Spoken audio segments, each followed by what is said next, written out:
നിങ്ങൾ എപ്പോഴെങ്കിലും ചിന്തിച്ചിട്ടുണ്ടോ നമ്മുടെ ജീവിതത്തിലെ ഏറ്റവും വലിയ കണക്കുകൂട്ടലുകളൊന്നും ശരിക്കും കടലാസിലല്ല നടക്കുന്നത് അല്ലേ? അത് നമ്മുടെയൊക്കെ മനസ്സിലാണ്. അങ്ങനെയുള്ള ഒരു കണക്കുകൂട്ടലിന്റെ കഥ പറയുന്ന വളരെ മനോഹരമായ ഒരു ചെറിയ കവിതയിലേക്കാണ് നമ്മൾ ഇന്ന് പോകുന്നത്. നമ്മുടെ ഓരോ ദിവസത്തിലും ഒളിഞ്ഞിരിക്കുന്ന ആ കണക്കുകൾ എന്തൊക്കെയാണെന്ന് നമുക്ക് ഒരുമിച്ച് നോക്കാമല്ലേ?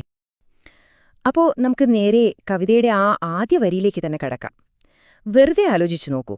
അവൾ പണം ഒരു തവണ മടക്കി, പിന്നെ വീണ്ടും നിവർത്തി. ഈ ഒരൊറ്റ പ്രവൃത്തി, അതിലെന്തൊക്കെയുണ്ടല്ലേ? ഒരുതരം സൂക്ഷ്മത, ഭയങ്കരമായ ശ്രദ്ധ, എവിടെയോ ഒരു ചെറിയ ടെൻഷൻ പോലും. ഇതൊരു വെറും പൈസ കൊടുക്കൽ വാങ്ങലല്ല, അതിലും എത്രയോ വലുതാണ്. ശരിക്കും പറഞ്ഞാൽ വളരെ ശ്രദ്ധയോടെ ചെയ്യുന്ന ഒരു അനുഷ്ഠാനം പോലെ തന്നെ. അപ്പോ ഈ യാത്ര എവിടെ നിന്നാണ് തുടങ്ങുന്നത്? നമ്മൾ വിചാരിക്കും കടയിൽ നിന്നാണെന്ന്. അല്ല, അതിനും ഒരുപാട് മുൻപ് വീട്ടിൽ നിന്നാണ് ഇതിന്റെ തുടക്കം. എല്ലാം വളരെ കൃത്യമായി പ്ലാൻ ചെയ്ത ഒരു പദ്ധതിയിൽ നിന്ന്. അതെ, ആ പ്ലാനിന് ഒരൊറ്റ നിയമമേ ഉണ്ടായിരുന്നുള്ളൂ. വീട്ടിൽ നിന്ന് ഇറങ്ങുന്നതിന് മുൻപ് തന്നെ ഈയൊരു ദൗത്യത്തിന്റെ അതിരുകൾ വളരെ വ്യക്തമായിരുന്നു. ഒരു വിട്ടുവീഴ്ചയ്ക്കും അവിടെ ഒരു സ്ഥാനവും ഉണ്ടായിരുന്നില്ല. കണ്ടോ, തുക കൃത്യമായിരുന്നു. അതായത് ഒരു പിഴവിന് പോലും അവിടെ സാധ്യതയില്ല. പെട്ടെന്ന് എന്തെങ്കിലും വാങ്ങാൻ തോന്നിയാലോ? നടക്കില്ല. അധികമായി ഒരു രൂപ പോലും ചെലവാക്കാൻ പറ്റില്ല. ആ സാമ്പത്തിക അതിർവരമ്പ് അത്രയ്ക്കും കൃത്യമാണ്. അപ്പോ എന്തായിരുന്നു ആ ലിസ്റ്റിലുണ്ടായിരുന്നത്? ഇവിടെയാണ് നമ്മൾ ആ യാഥാർത്ഥ്യം കാണുന്നത്. നോക്കൂ, അത്യാവശ്യമുള്ളത് മാത്രം. അരി, പരിപ്പ്, എണ്ണ, അത്രമാത്രം. ആഗ്രഹങ്ങൾക്കവിടെ ഒരു സ്ഥാനവുമില്ല. ആവശ്യവും ആഗ്രഹവും തമ്മിൽ ഒരു വലിയ വരവരച്ചിരിക്കുകയാണ് ആ ലിസ്റ്റ്. ശരി, അപ്പൊ അടുത്ത ഘട്ടത്തിലേക്ക് കടക്കാം. വീട്ടിൽ ഇത്രയൊക്കെ കൃത്യമായി പ്ലാൻ ചെയ്തു, പക്ഷെ ഇനിയിപ്പോ ആ പ്ലാൻ ഒരു വലിയ പരീക്ഷണത്തെ നേരിടാൻ പോവുകയാണ്. ഇവിടെയാണ് ശരിക്കുള്ള കഴി. നോക്കൂ, ഒരു വശത്ത് അവളുടെ പദ്ധതി, കയ്യിലെഴുതിയ ഒരു ലിസ്റ്റ്, കൃത്യമായ പണം.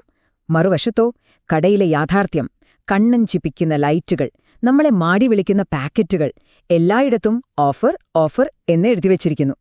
ഒന്ന് ചിന്തിച്ചു നോക്കൂ, ചിട്ടലായ ഒരു പ്ലാനും ഈ പ്രലോഭനങ്ങളുടെ ലോകവും തമ്മിലുള്ളൊരു പോരാട്ടം തന്നെയല്ലേ ഇത്? അപ്പോ ആ കടയുടെ ഉള്ളിൽ എന്താണ് നടക്കുന്നത്? ഒരു നിശ്ശബ്ദമായ വിലപേശലാണ്. ആദ്യം വിലയൊക്കെ ശ്രദ്ധിച്ചു നോക്കും, എന്നിട്ട് സാധനങ്ങൾ ഒന്നൊന്നായി കയ്യിലെടുക്കും. പിന്നെ ചിലതൊക്കെ ആരും കാണാതെ നിശ്ശബ്ദമായി തിരികെ വയ്ക്കും. ഇത് കടക്കാരനുമായിട്ടുള്ള വിലപേശലല്ല, ഇത് അവളോട് തന്നെ നടത്തുന്നൊരു വിലപേശലാണ്. അങ്ങനെ എന്തെങ്കിലും തിരികെ വയ്ക്കുമ്പോൾ അവൾ സ്വയം പറയുന്നൊരു കാര്യമുണ്ട്: അടുത്ത മാസം. കണ്ടോ, ആഗ്രഹങ്ങളെ മാറ്റിവെക്കുന്ന ആ ഒരു നിമിഷം, ആ ഒരു സ്വയം നിയന്ത്രണം, അതാണ് ഇവിടുത്തെ ഏറ്റവും നിർണായകമായ കാര്യം. അവൾക്ക് തന്നെ കൊടുക്കുന്നൊരു വാക്കാണത്. ശരി, ഇനി നമ്മൾ എത്തുന്നത് ഈ കഥയിലെ ഏറ്റവും ടെൻഷൻ നിറഞ്ഞൊരു നിമിഷത്തിലേക്കാണ്. ക്ലൈമാക്സ് എന്ന് തന്നെ പറയാം. ആ ക്യാഷ് കൗണ്ടറിലെ അവസാനത്തെ കണക്കുകൂട്ടൽ. അതെ, അവൾ എടുത്ത ഓരോ തീരുമാനവും, കടയിൽ വെച്ച് നടത്തിയ ഓരോ കണക്കുകൂട്ടലും എല്ലാം വന്ന് നിൽക്കുന്നത് ഈ ഒരൊറ്റ നിമിഷത്തിലാണ്. ആ ഒരു യാത്രയുടെ വിജയം തന്നെ ഈ അവസാനത്തെ കണക്കിലാണ്. ഓരോ രൂപയും എണ്ണിത്തിട്ടപ്പെടുത്തുന്ന ആ നിമിഷം. എന്നിട്ടോ ഫലമെന്തായിരുന്നു? ഒരു നാണയം പോലും അധികമില്ല, ഒരു നാണയം പോലും കുറവുമില്ല. ആ കൃത്യത കണ്ടോ? അവളുടെ പ്ലാനിങ്ങും അച്ചടക്കവും എല്ലാം ഇവിടെ വിജയിച്ചിരിക്കുന്നു, ഒരു പിഴവ് പോലുമില്ലാതെ. 0. ഈ 0ത്തിന് ഇവിടെ വലിയൊരു അർത്ഥമുണ്ട്. അത് കടമില്ല, കൈയിൽ പണം ബാക്കിയുമില്ല എന്ന തികഞ്ഞൊരു ബാലൻസിനെയാണ് കാണിക്കുന്നത്. ബുദ്ധിമുട്ടേറിയൊരു പദ്ധതിയുടെ ഏറ്റവും കുറ്റമറ്റ നിർവഹണം, അതാണ് ആ 0. അപ്പോ അവള് യഥാർത്ഥത്തിൽ എന്താണ് വാങ്ങിയത്? അരിയും പരിപ്പും എണ്ണയുമാണോ? അല്ല, അതിനേക്കാൾ വിലപ്പെട്ട മറ്റെന്തോ ആണ്.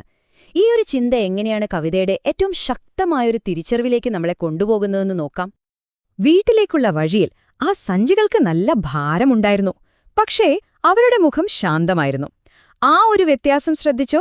കയ്യിൽ ഭാരമുണ്ട്, പക്ഷേ മനസ്സിൽ ഒരു ഭാരവുമില്ല.